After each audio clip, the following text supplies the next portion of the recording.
Hey, TechKnowStuds. You know, a lot of the laws and regulations that we have out there, or even our customers' demands, are really a lot around privacy. So in this lesson, let's talk about privacy and what it looks like. The meaning of privacy just means that we're free from being observed or disturbed. So some examples of this might be if I'm making a phone call, I don't want somebody listening in on that phone call. Or let's say I'm texting somebody. I don't want somebody to be able to view that text that's being transferred back and forth. Or perhaps maybe I don't want somebody to call me or be able to text me if I'm not wanting them to call or text me.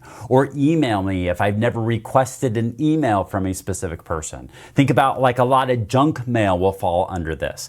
So privacy is just being free from being observed, people viewing us and our actions and what we're saying and what we're doing, and disturbed. That is that unwanted phone calls or unwanted email or unwanted approaches. The idea of privacy is not a new concept. In fact, we have some stuff written into the US Constitution that essentially, even though it doesn't necessarily address privacy specifically, helps enforce our privacy rules and laws. So privacy is not necessarily a new thing, but back then there wasn't a lot of phones and not a lot of need to call out privacy specifically. And so what's happened over time is we started having phones inside our house. And so now people could call us and reach us anytime that we were at home. Then we started carrying phones on us. So now they could call and reach out to us at any time that we're carrying our phone, which for a lot of us is all the time. And so it became a lot more of a heated topic as we've got more and more connected. And so what we've seen is in the 70s, one of the states in Germany came out with the first laws specifically addressing privacy. And then shortly after that, the US came out with a couple laws as well, also reinforcing privacy for the general consumer. So the question is why are these laws coming out, and why do our businesses that we manage, the infrastructures that we put in place, why do we need to be so concerned about privacy? Well, it's the demand of the consumers. You and I are consumers. What we do is we go and purchase other products. We have different technology that's on us. And so we don't want to be disturbed all the time. And we want to extend that to everyone. We want to extend that ability to be free from being observed or disturbed. And so really, it's all about us. And so the reason why we're implementing it is for us and people just like us. When it comes to privacy, there's some things that we need to be familiar with. Things like, what does this term sovereignty mean? We need to be familiar with ownership. A bunch of different rights that the end consumer has. Things like the right to access or the right to be forgotten. So let's talk about some of those rights. Let's talk about some of those terms when it comes to privacy. The first thing we should understand is the scope of what I'm going to talk about. That is, I'm going to talk about certain terms and certain aspects of this, which is not going to apply across the board. There are a lot of different laws and regulations that are out there. So what has to be followed in the US is different than what has to be followed in Australia, which is different than what has to be followed in the European Unions. They all have different sets of laws and regulations, and they have different definitions for the same terms, and they have different meanings for them. And so you really have to look at the laws and regulations. But what we're going to do is we're going to cover kind of the overall kind of scope of what some of these terms mean and what privacy looks like. The first term we should be familiar with is something called data sovereignty. Data sovereignty is the idea that we may fall under laws and regulations of other countries based off of what data we're collecting. So let me give you an example of this. Let's say I start a company maybe it's in Australia right here. And because I started in Australia, I'm bound by the laws and regulations that Australia has. But let's say I have some customers actually in Asia.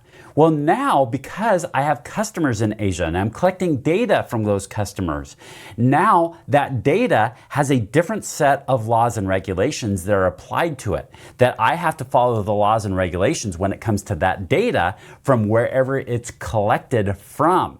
Now, this is really important because I'm no longer bound geographically from where I'm located at, but also where I'm doing business at and what data, where I'm collecting the data from. So it's an important term when it comes to these laws and regulations and following compliance. There's this important aspect of ownership. Now, if we're a business that we're collecting data, we're the data collector, then it might seem like we own that data. So let's say you visit my website, I'm recording things like your IP address and some information about your browsing history, and I'm recording that information. The idea of ownership is just because I've collected it, maybe I've generated some of that data, doesn't mean I own that data. And in the case of privacy, most of the time, it's the data subject, the person that I'm collecting that information about, that actually owns that data. So just because I generated that data and created that data and I've collected that data doesn't give me the rights to that data. Now, this is important because of rights like right to access. A right to access is that the data subject can actually see what data I've collected on them. So they can request and say, what data do you have on me? And then I have to show them what data that looks like. There's also this term, right to be forgotten. That user or data subject could say, I don't want you to collect that data from me. And so you have to delete that data then because they have the right to request that you forget about me and that you don't know who I am. The flip side is that there could be certain data retention requirements. That is, you're required to keep certain data for a certain period of time, that you can't just go and delete it. So there are times when we have to keep data. There's also a concept of data portability. This is the idea that this data needs to be able to switch to a different service provider.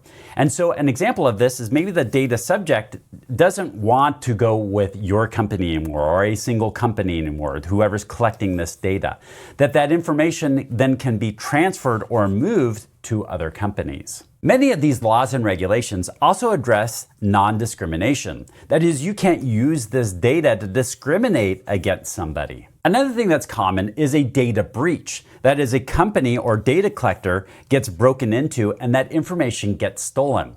Well, laws and regulations now are protecting the data subject, saying that if this information is stolen, they have a right to be notified. And you have to notify your customers that the data actually has been stolen. A lot of laws and regulations have implemented some sort of opt-out clause. That is, that the data subject can opt out of whatever you're doing with their data. So let's say we have a data collector here and they have information on this user. Well, maybe they're selling that information. Well, the data subject can opt out of that and say, I don't want you to sell my information. Or maybe they're calling this data subject, or maybe they're sending them emails. Well, this user has a right to say, I don't want you to send me emails. I don't want you to give me phone calls. I don't want you to send me text messages. They can opt out of that communication. Other laws and regulations have taken it a step further of consent, that you can't ever collect that data to begin with unless you have consent from the data subject, or you can never call them or email them or text message them unless you've received consent first. You can never sell their data unless you've received consent, that you've received permission from that user to be able to do whatever with that data, and you have to receive that permission before you can do it. Now, quite honestly, from an IT perspective, from implementing change within our infrastructure, dealing with these different privacy laws and regulations is actually really time consuming. It takes a lot of time and effort to make sure that you're doing it right, poring over a lot of legal documents. And so it's not something that everybody really just gravitates towards. However, it is really critical that we do it, not just for the company and keeping the company safe, but these laws and regulations are put into place for a reason, to help protect the consumer, to help protect people just like you and me.